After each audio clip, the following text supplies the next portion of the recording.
Flash Info de ce vendredi 17 juillet 2026. À la une, le gouvernement serre la vis contre les associations usurpant les symboles de l'État.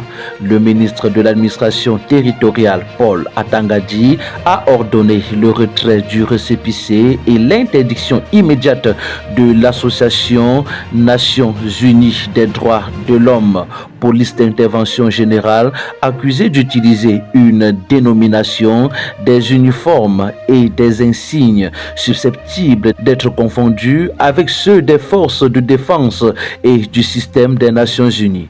Une seconde association, Chaplain Ambassador Peace Mission, a également reçu une mise en demeure.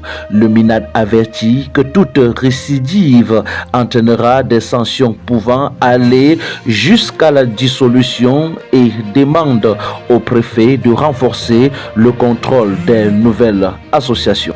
En santé, le ministère de la Santé publique et l'Ordre national des médecins dénoncent la recrudescence des pratiques illégales de médecine esthétique.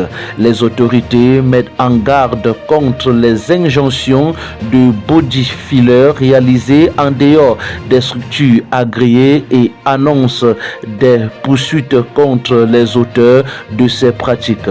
En mine, le gouvernement renforce le contrôle de l'exploitation artisanale de l'or.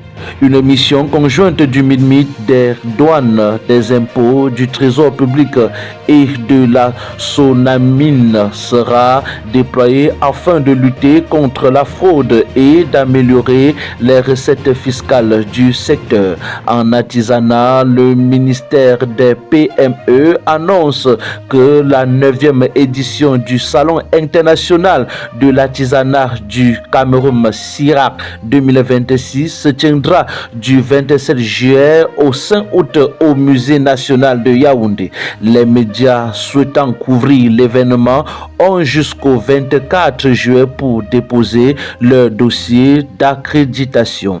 En eau et énergie, en marge du Forum africain de l'eau à Djamena, le ministre Gaston Ilundu Essomba multiplie les rencontres avec plusieurs groupes internationaux afin d'accélérer la modernisation du secteur de l'eau potable au Cameroun.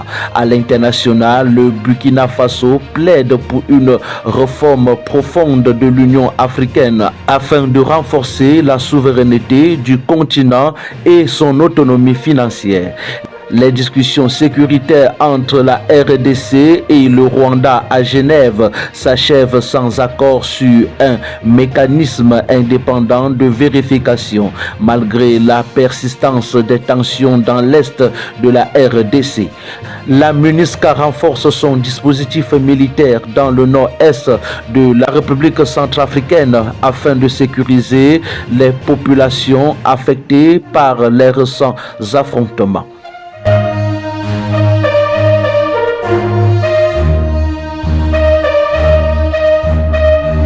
C'était le Flash Info de ce vendredi 17 juillet 2026 sur Kairos Info. Chaque info compte. Merci de votre fidèle attention tout au long de cette semaine. Nous vous souhaitons un excellent week-end à toutes et à tous.